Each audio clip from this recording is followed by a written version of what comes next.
where people have achieved mastery and success, you look at that skill of prudence, and people are able to actualize that in different domains.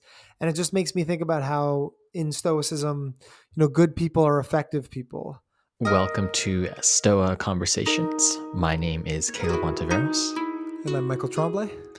And today we are going to be breaking down the Stoic virtue of prudence. So in the past, we've talked about courage and moderation. We've done separate breakdowns for those. We'll add the links to those episodes in the show notes. And following in that tradition, we're going to be doing one on prudence as well.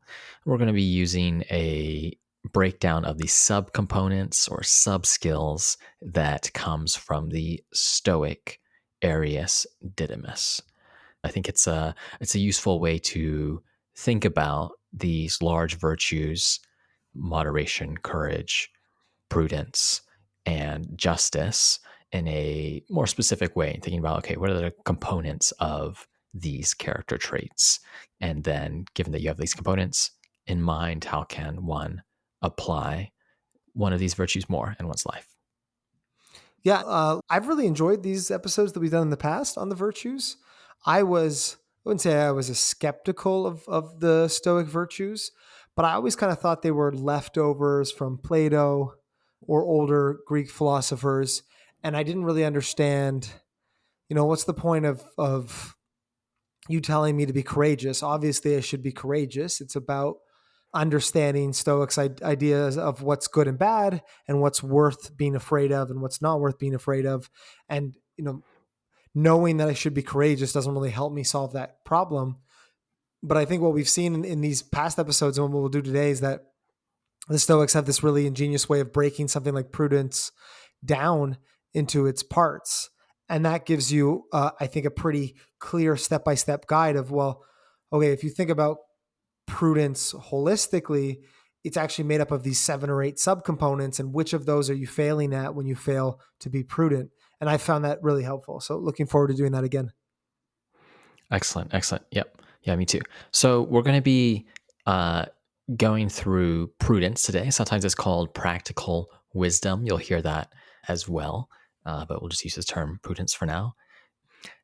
And just start with this translation from Arthur Pomeroy of Arius Didymus's Epitome of Stoic Ethics. So he says that prudence is made up of these elements. They say then that soundness of judgment is knowledge of what sort of things to do and how to do them so we will act expediently. Circumspection is a knowledge which marks off and summarizes what is still in process and what is completed. Shrewdness is a knowledge which is able to discover the appropriate act on the spot. Sensibleness is a knowledge of what is worse and what is better. Soundness of aim is knowledge which is able to hit the target in each case. Ingenuity is a knowledge which is able to discover a way out of difficulties. So those aspects then are soundness of judgment, circumspection, shrewdness, sensibleness, soundness of aim, and then finally ingenuity.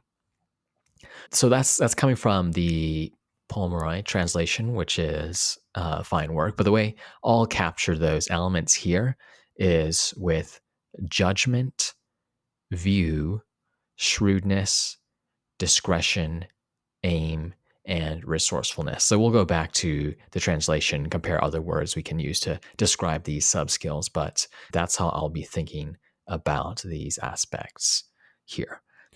I like the idea of shrewdness, which is the ability to discover the correct choice on the spot, which is almost like, there's the ability to think of the right thing to do, and then the skill of doing it quickly. Something like resourcefulness, which is that capacity to, figure out the right thing to do in the most difficult situations. We'll dig in further detail, but I think it's an interesting list. and things that stand out to me as being kind of good practical skills.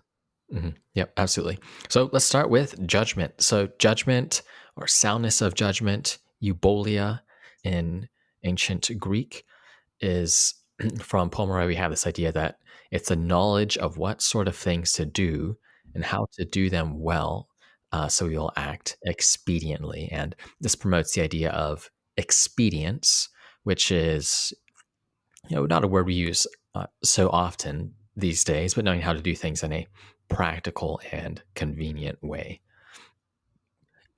Another description from the philosopher Chris Jadon is this aspect, judgment, is about how to act to advantage. So the way I see it is having sufficient knowledge in one's domain to know, make decisions that are practical. If you think about people that you may know who exhibit practical knowledge, they know, oh, here's how you do something in a convenient way. Not to say one's cutting corners, but it's a smart or sharp way. And that's what you're pursuing when you're aiming to be prudent. Yeah, and is this so?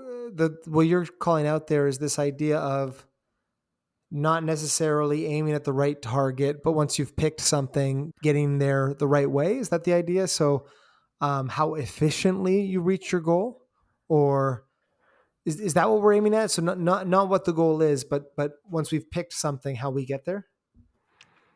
Yeah, I think it's not a focus on the goal. It's a good thing to call out.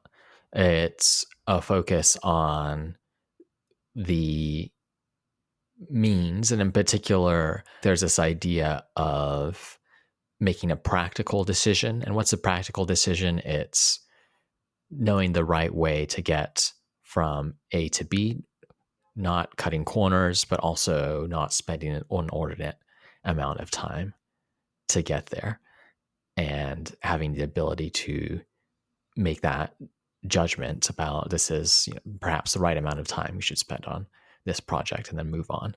And that involves not just things like, I don't know, product management or navigation, what have you.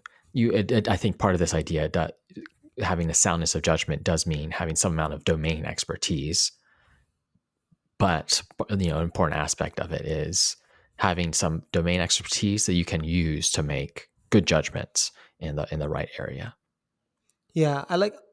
I just did some quick looking up of the Greek as well, and it's funny how much of these metaphors we keep in our language. Like judgment, obviously has the word of judge in it, which has this kind of legal connotation, and eubulia is good counsel. Use good.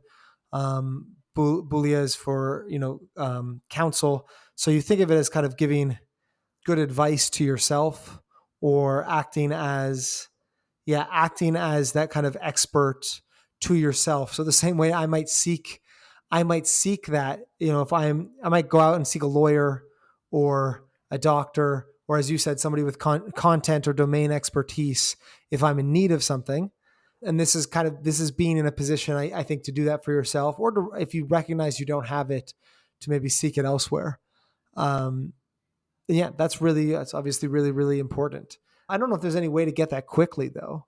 That would be something that you just have to, you'd have to work at to get, and then recognize. I guess that other part would be recognize when you don't have it. So, recognize, okay, I don't actually, maybe I should get a lawyer if I'm in legal trouble. Maybe I should talk to an accountant if I'm doing my taxes. And so the soundness of judgment, you can either become an expert of the thing or be sound in your judgment in terms of your knowledge of your own ignorance, I guess. Because this doesn't seem to me like an easy thing to get unless you are an expert somewhere. Yeah, I think that's right. I think part of having good judgment is knowing when you can rely on your own faculties, your own experience, and then also when you need to go to some third party. And I think that brings up this other issue with this one in particular, sometimes it's hard to say, like what's the specific upshot of prudence? And then the Stoics break down, well, you should have one of these breakdowns, we'll get into some more useful ones later, I think, but one of the breakdowns is you should have good judgment. And of course, everyone thinks you should have good judgment, but what's like the concrete upshot of this? And you mentioned one, which is both recognizing that you need to spend time developing judgment in different domains and having a sense of, how good you are. When can you rely on your own judgment? When do you need to delegate to others? So that is a practical upshot. And but perhaps one other one here is when you're thinking about prudence, often when that term comes into play, when I see it, it's when other people are mentioning themselves or others as acting imprudently, which usually means taking on some amount of social or physical risk. That's the way I see it the most.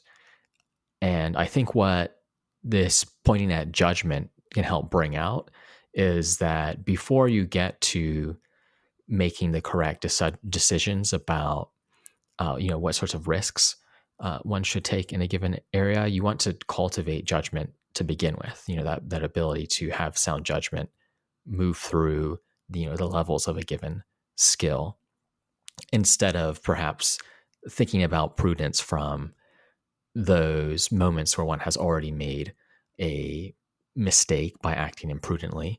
Or perhaps sometimes you'll also talk about like an imprudent investment decision. That's sort of the outcome of a process, is I suppose what I'm trying to say. And that focusing on judgment gets you a little bit nearer to the function that produces these outcomes, which is that part of one's character that determines whether one's going to act imprudently or prudently down the line.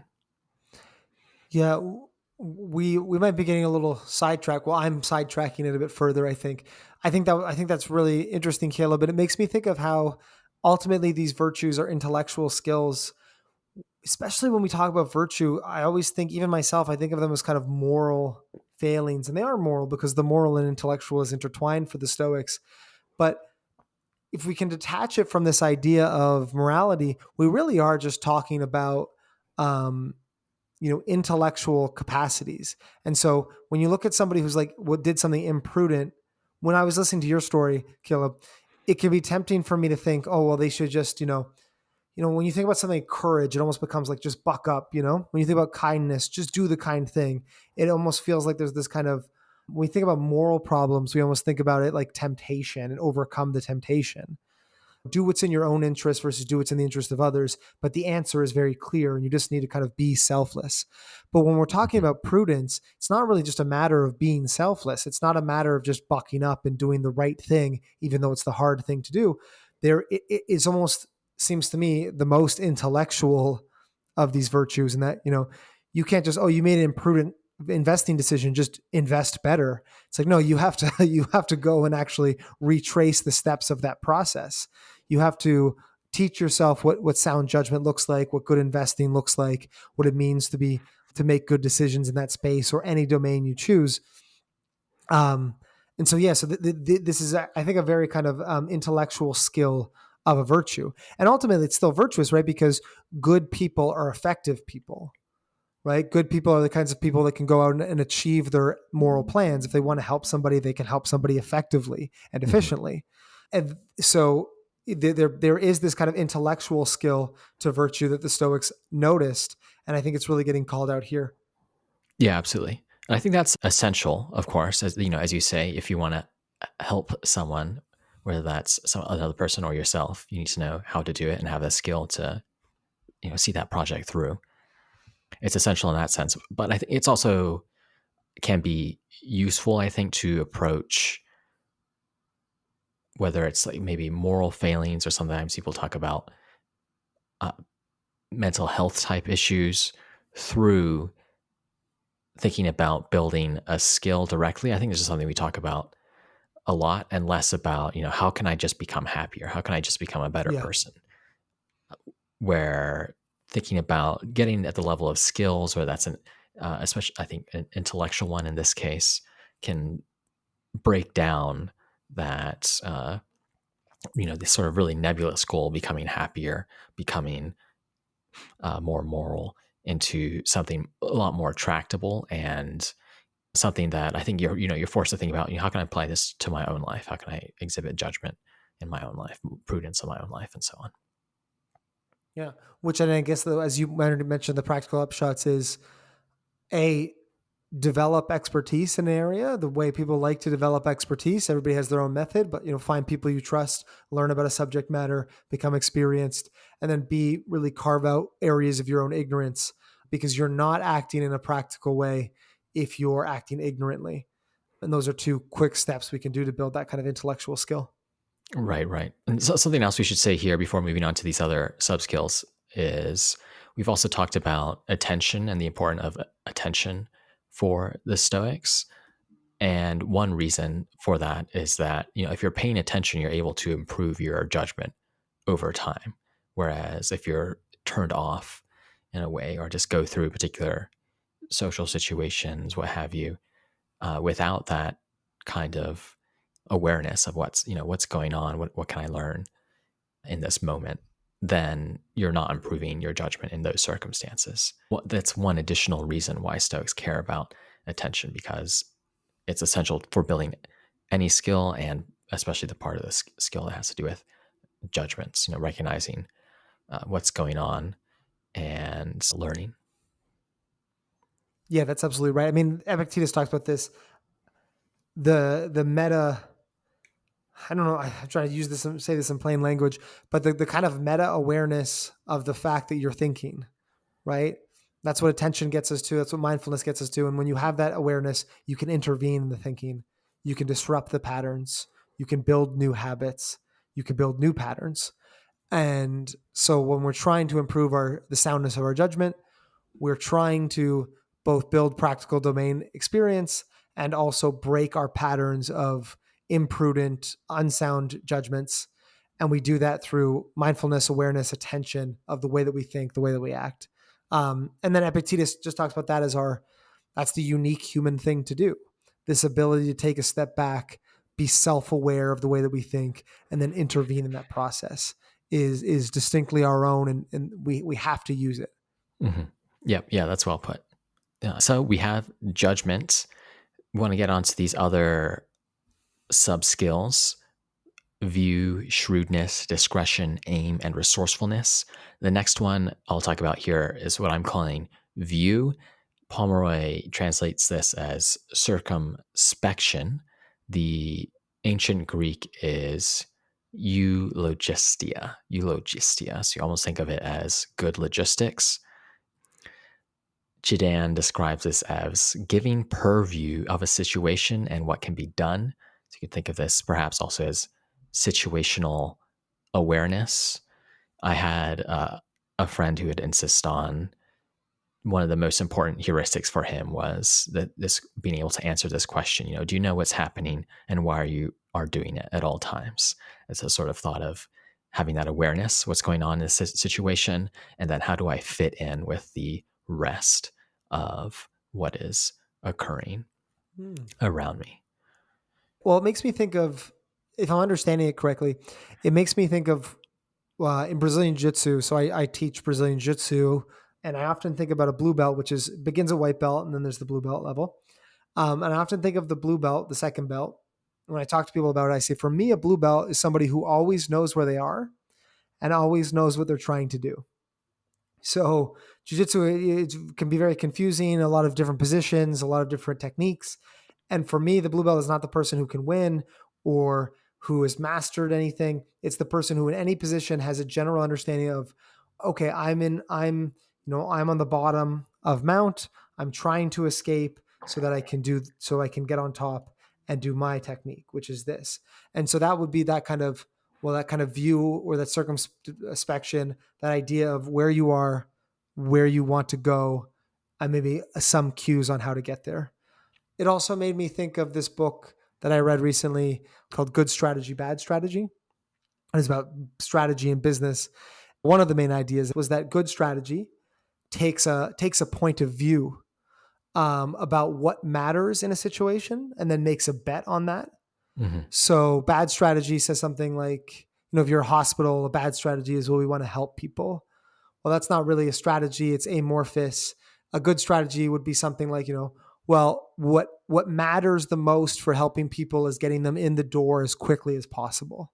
So we're going to, have a more people in our staffing area to get people through as quickly as possible, or something like this. And it's just whether or not that's right or wrong, that's not the point. The point is that good strategy kind of has a view about what's important in a situation, Mhm. and then makes a bet on that. And those are the two things I was thinking about when I was thinking about view. Do you think I was getting that right? Do you think that's what view is? Yeah, I think especially that part where you are taking account of what's going on. The Brazilian Jiu-Jitsu Mm-hmm. example is perfect for this. I think having that sense of I'm in this position, these are my options from here.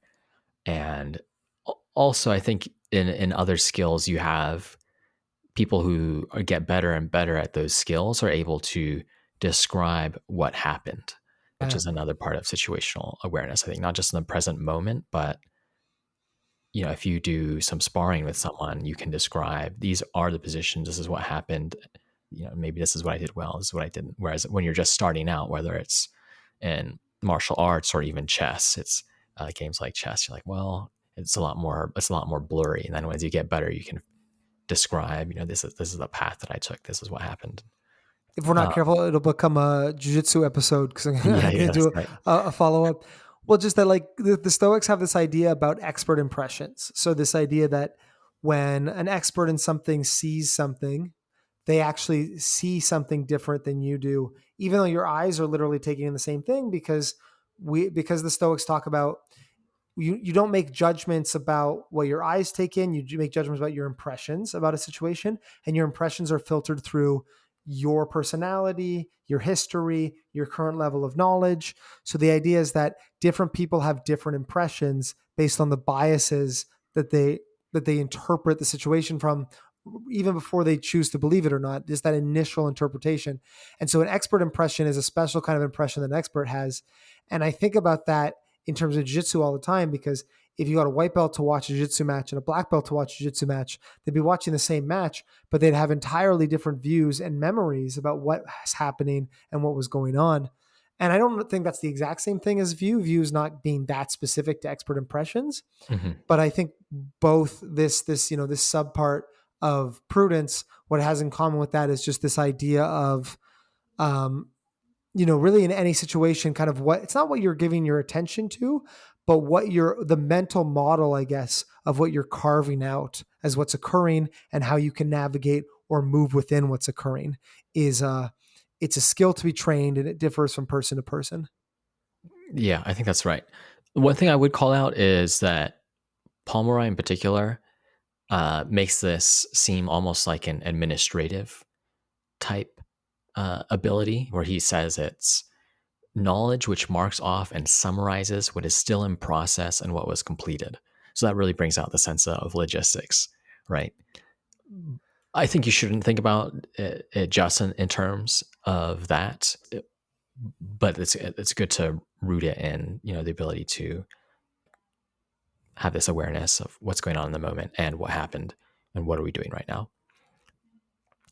And two other examples of this in Stoic literature I wanted to call out is Marcus Aurelius. In his first book of the Meditations, he has this list of people that he learned from, and I think there are two examples of his adoptive father, Antoninus Pius, or Antoninus Pius, sometimes pronounced as well, showing this sense of view, the sense of circumspection.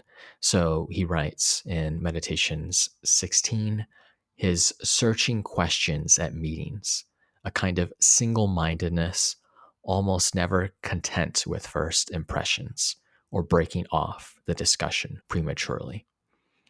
And for me, this brings out this sense of sometimes you might be in a situation, so like maybe our martial arts type examples, where you can get that awareness just by looking, right? You have some amount of experience that plays a role in that, but if you just simply uh, pay attention in the right way, you'll be able to get that what's needed for the right view.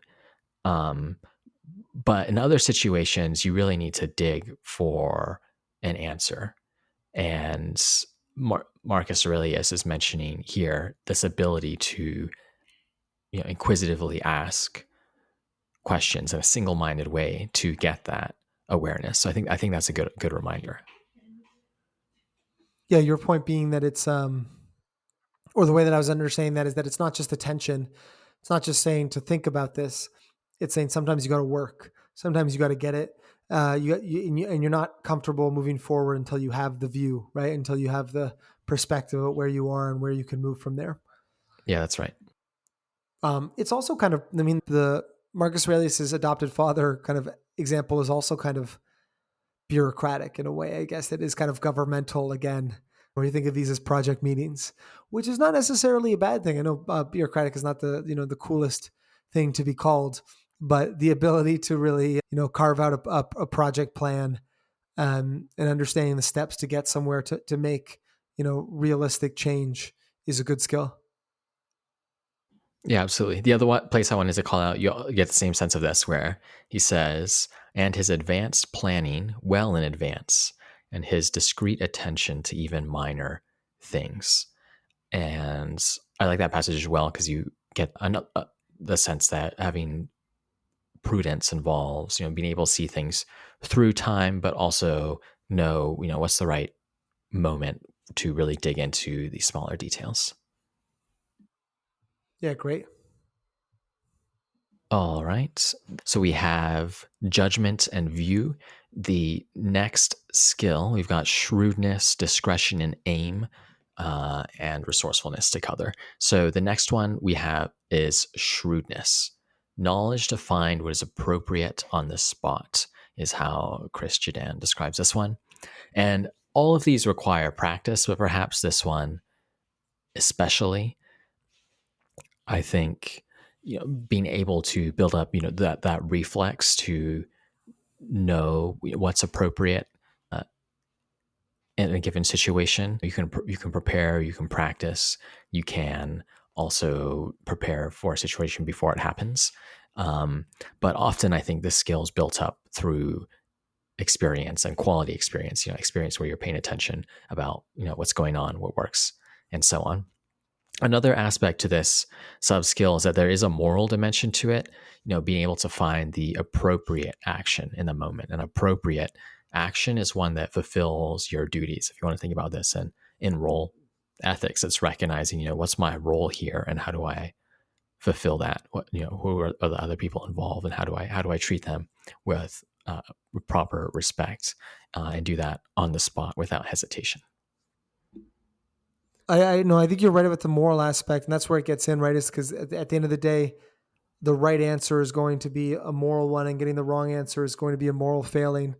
So I think I'm just trying to think about these practically. I understand view. View is like what's going on, what matters. Judgment is the right way to achieve the thing you're aiming towards. And then shrewdness is an ability to tell what the right thing to aim towards is. I think it's not exactly that broad because we are going to get to soundness of aim later on. I think this is specifically about two ideas. One is speed, knowing what's appropriate on the spot, building up a kind of reflex almost. And another idea is this idea of appropriateness. So at least the way Arius Didymus has arranged these, those are the two most important parts of being shrewd. So I think a conscience might be pushing it a bit far because we think of the conscience as being kind of subconscious, but it's this almost kind of reflective. Somebody comes up to you and says, "Hey, do you want to cheat?" Or, do you want to buy this thing that I stole? And you're just kind of like, something about this kind of rubs me the wrong way, or something about this doesn't seem right. And that's kind of shrewdness, this ability to immediately identify, okay, what the kind of moral standing of the situation is, what's kind of the appropriate way. Or I think of there's that story where somebody asks Agrippinus for advice about something that's like, I don't know, I can't remember what it is. It's about maybe yeah. Kissing up to a To tyrant or Nero. something. Yeah, to Nero. And Agrippinus gives the advice, and the guy's like, well, what, like, why aren't you going to do it? Or what do you think about it? And he's like, well, I'm not going to do it because it never even occurred to me to do such a thing. It never even in the moment, I never even considered it. So I'm giving you some advice. I'm giving you some counsel, I guess.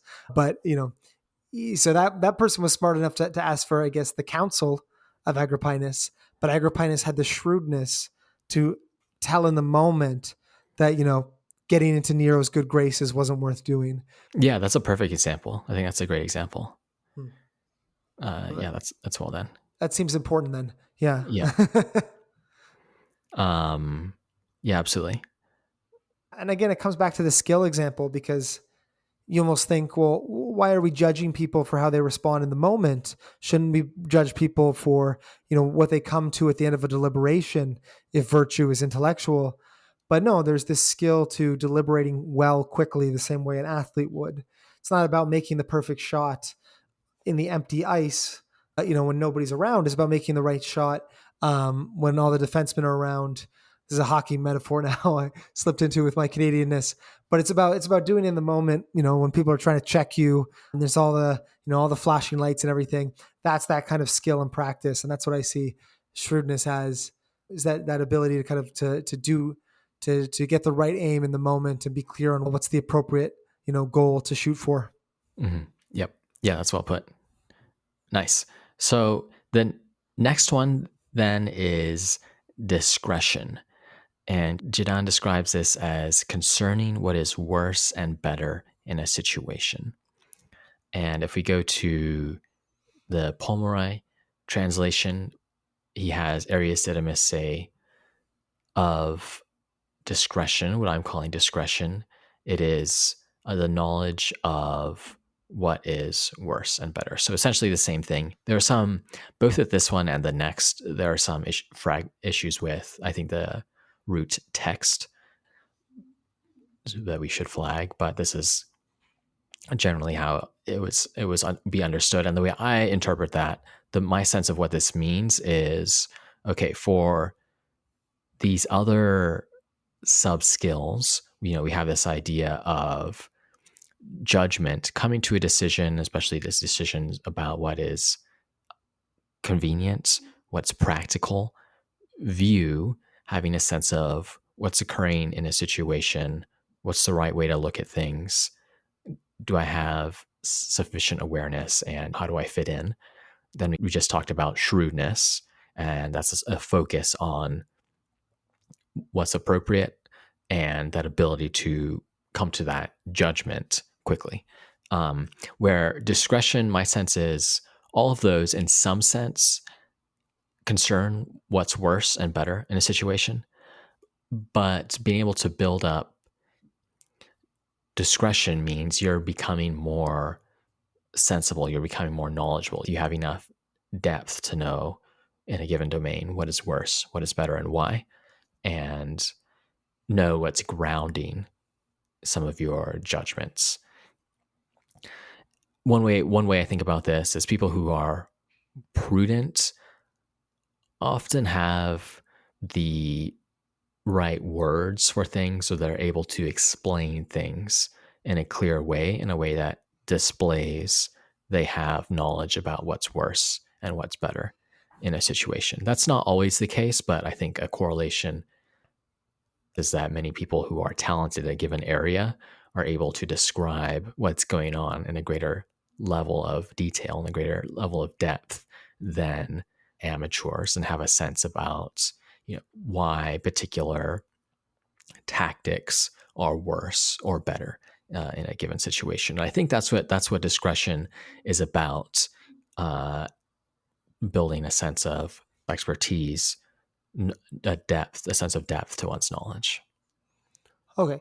So I'm sticking with the sport metaphor, not just because I like sports, but also because it just works as a skill. Because prudence is just a skill. It's a virtue, but we're applying it to the moral domain. But you could be a prudent, hockey player or athlete. So if I'm getting this right, if shrewdness is a perception in the moment, you're in the middle of a play and you think, okay, this is the right way to go, or this is the right pass to make, then discretion is a kind of a depth like you think, well, this is what good plays look like. This is what good hockey looks like. This is what bad plays look like. This is what bad hockey looks like. Or, that's a bad strategy. And I just know this because I've played a lot of hockey. So I'm almost making this contrast between shrewdness as this like moment to moment knowledge of how to act, and discretion as a kind of maybe more generalized, these are typically the right things to do, typically the wrong things to do. Yeah, I think that's right. So you have a sense of what the right things, what the wrong things to do are. And one way you can display that is, as I said, being able to talk about things, being able to conceptualize things in a clear and true way. Another way, of course, is just embodying your philosophy and displaying in your actions that you have a sense of what's better and what's worse in a situation.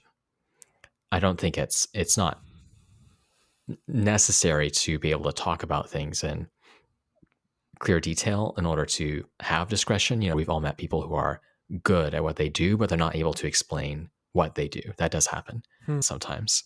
Being able to explain is just one possible expression, I think, of discretion. Yeah. Maybe the underlying skill for the Stoics is knowing what's better or worse in a situation in a way that's revealed in your character in some way. Mm-hmm. And this is where some of the more traditional ideas of prudence come into play. Why did we describe that person's actions as imprudent? Because they didn't act like they knew what the right thing to do was, or they didn't act Yeah. like they knew what was worse or better in that situation. If they had known, then they wouldn't have done that, and so on. Yes. So like it's always helpful to talk about these things in their opposites. Yeah. Like, so somebody with poor discretion, it's almost like I think if I travel to a country for the first time and I don't really understand the culture, I don't understand when I'm making a faux pas. I don't understand when I'm walking into a dangerous neighborhood. That's an example of me having poor discretion. And then maybe shrewdness is when I walk into the dangerous neighborhood and I get kind of, something's not right here. Hey, that's me being shrewd, but I didn't have good discretion because I was ignorant of the area, and I was ignorant of the kind of the country and its culture and things like that. That's the way that I'm thinking about it, and that makes sense to me. Or, the person who's shrewd maybe finds themselves hanging out with a bad crowd and is like, I don't think I want to do these things, or something's kind of striking me the wrong way. The person who has good discretion is like, well, I wouldn't hang out with these kinds of people anyway, because that's not what matters to me, or that's not what I think is a good life. And they have a pretty clear picture of that. All right. So this other one, soundness of aim, we also have some textual issues with this one, but it's described as which is able to hit the target in each case by Pomeroy. And I think there's some related ideas here. Of course, all of these are integrated, but Seneca has this moral letter 71 that brings this skill out really well, I think. The reason we make mistakes is because we all consider the parts of life, but never life as a whole. The archer must know what he is seeking to hit, then he must aim and control the weapon by his skill. Our plans miscarry because they have no aim. When a man does not know what harbor he is making for, no wind is the right wind. So that passage brings out this importance of aim, both having one, the archer must know what he's seeking to hit, and then being able to follow through and hit it. As Seneca says, then he must aim and control the weapon by his skill. This in particular, unlike the other subskills we mentioned, brings out the importance of a goal and ensuring you have the right goal, and then bringing these other skills of prudence to bear to follow through, making excellent judgments, taking the right view, displaying shrewdness and discretion as you make progress on the goal. Yeah, I think about, as much as you bring up the Agrippinus example, I love the Kant argument where he says, the only thing good is a good will, because you wouldn't want a courageous, or you wouldn't want a courageous bank robber or a prudent serial killer. Like any virtue can be turned to a bad means, at least in Kant's view of it. The Stoics don't think that, but that's because things like this are built into their ideas of prudence, right? You're not actually prudent unless you're aiming towards the right thing. And that's this part of it. So discretion, you can be about the wrong things, maybe not in there. It's like calling things by their proper name. There's kind of a moral aspect built into it, but Yep. you can be shrewd. You can think of all these things, doing these things for bad causes, but you're not really the Stoic prudence unless you have a sound aim, which means you have a right aim, not just a target, but the right target, the right goal that you're aiming towards with these actions. And that's where the rest of Stoic ethics comes in, to inform you of what that goal should be. But it's an important point that none of these other skills matter unless you're going towards the right harbor. Yep. Yep. Absolutely. I want to read some other sections from 71 because I think Seneca explains this really powerfully. He writes, "For whatever we do ought to be in harmony with this," where this means pursuing virtue. "No man can set in order the details unless he has already set before himself the chief purpose of his life. The artist may have his colors all prepared, but he cannot produce a likeness unless he has already made up his mind what he wishes to paint." And I think that artist example is also a useful one. We got some mic drop moments from Seneca here.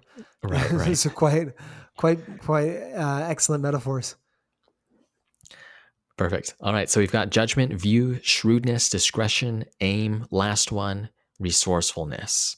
Pomeroy interprets this as ingenuity. And this one is all about, being able to discover a way out of difficulties. I think part of the reason to include this as within the skill of prudence is that even if we do our best, we have excellent judgment, take the right view, or pursuing the right goal, act with shrewdness and discretion, things don't always go our way. Because we're limited, we're either not going to know about specific things because other people are not in our control. They might throw us curveballs and so on. So resourcefulness is a way to recognize that many things are out of our control. Even if we do our best, we're going to face bad luck, be put in difficult situations. Resourcefulness is that ability to fall, have a kind of confidence that we can push forward nonetheless, and also possess the skill to do the right things when it matters and when it's difficult to do so. So I think it's really useful to have this here as a sub skill of prudence. I think because that's I think not always connected to the traditional idea. Yeah, and I think about it. I mean, I think resourcefulness is a great idea. It's what do you do when things go wrong? But we can also connect it to resilient. I think of it in terms of resiliency, but a more proactive resiliency. Like we think about resilience as, okay, if you're getting beat up, can you continue to get beat up and continue along the same path? You can also think of it as, okay, if you get beat up, how do you respond to that? How do you change the plan? How do you make sure that doesn't happen again? Not just the ability to endure pain and discomfort and numb yourself to it, but an ability to respond to it. And that's real resourcefulness is an ability to adapt, not just persevere. And that's great. Yeah, that's got to be that's a beautiful final piece to the puzzle of being a prudent person. Right. I'd like to connect this to some more ideas of Seneca. So Seneca in On Peace of Mind, this is one of the places where he discusses this idea of the Stoic reserve clause, essentially this idea that whenever we do something, we should keep in mind, I will do this, I will accomplish whatever this is, fate willing, unless something prevents me. So he says, "I will set sail unless anything happens to prevent me. I shall be praetor if nothing hinders me. That's a political office in Rome, prestigious political office. My financial operations will succeed unless anything goes wrong. This is why we say that nothing befalls the wise man which he did not expect. We do not make him exempt from the chances of human life, but from its mistakes. Nor does everything happen to him as he wished it would, but as he thought it would. Now, his first thought was that his purpose might meet with some resistance, and the pain of disappointed wishes might affect a man's mind less severely if he has not been, at all events, confident of his success. So I think there are different aspects of this skill. One is that one shouldn't cling to a delusional expectation of success.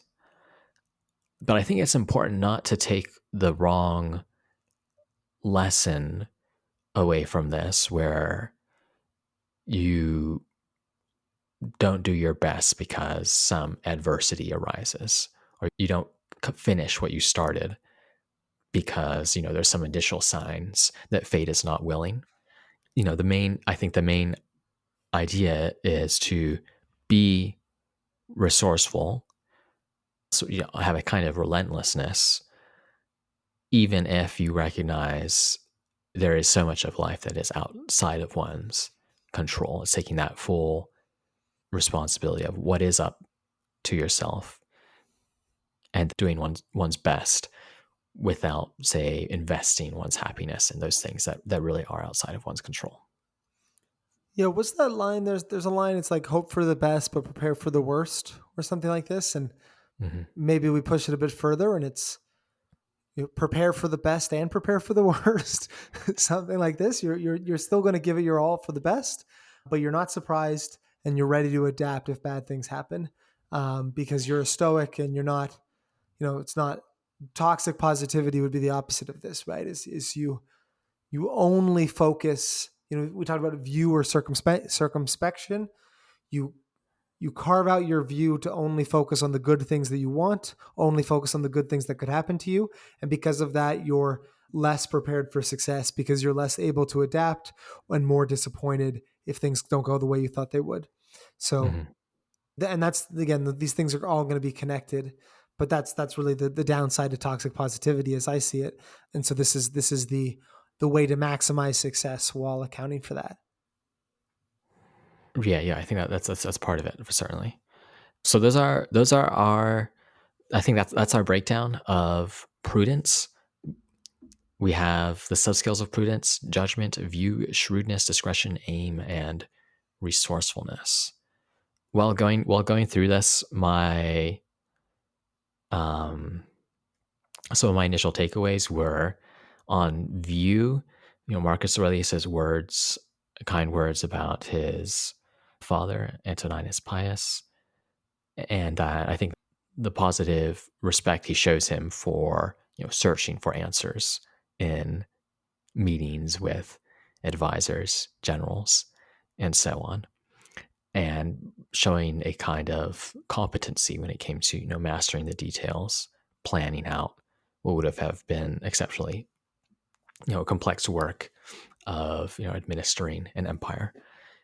So there's that aspect of you that, of course, we're not going to be in the same situation as Marcus Aurelius or his father, but we do face situations where perhaps our questions could be more probing, or planning could be better. We could pay more attention to detail. And then there's always that reminder to keep the aim in mind from Seneca. He who knows not to what port he sails, no wind is favorable. I think that's a very nice line. I think those are both great, especially the detail-oriented one, because I think we're not detail-oriented, at least myself, because it's not particularly fun. It's not particularly sexy or cool. It's not like courage or something like this, but it's something that most people could work on, or at least I could work on, and am working on. Asking those probing questions, getting deeper to the topic at hand. And I think the Seneca topic on aim, the idea of setting sail to the right port, as you were saying, is is really just a beautiful passage in general. What I was thinking about in summary was just the idea that these are really kind of intellectual. There's some moral aspect to these, but these are things that you could say of any person in business or sport or academics or anything where people have achieved mastery and success. You look at that skill of prudence, and people are able to actualize that in different domains. And it just makes me think about how in Stoicism, good people are effective people, which is not to say that you're not to say that you need to become a super successful business person to be a good Stoic or anything like this. But what your life looks like, or what task or role you set for yourself, being effective in that task or role is going to depend a lot upon your ability to actualize prudence. And that matters for the way you're able to positively impact other people's lives and the way you're able to be excellent at what you set out to do. And so connecting that to, moral virtue, I think is an interesting reminder for me. Yeah, that's really well put. And I think that this idea that to be virtuous is to some degree be an effective person. And that's going to look like, going to some of these ideas from Epictetus, playing your roles well, or that's being, that stereotypical effective CEO, or something like being effective when it comes to managing the logistics of, being a father, being a good mother, and, being able to put up with, the boring details, perhaps, that maintaining long-term friendships sometime involve.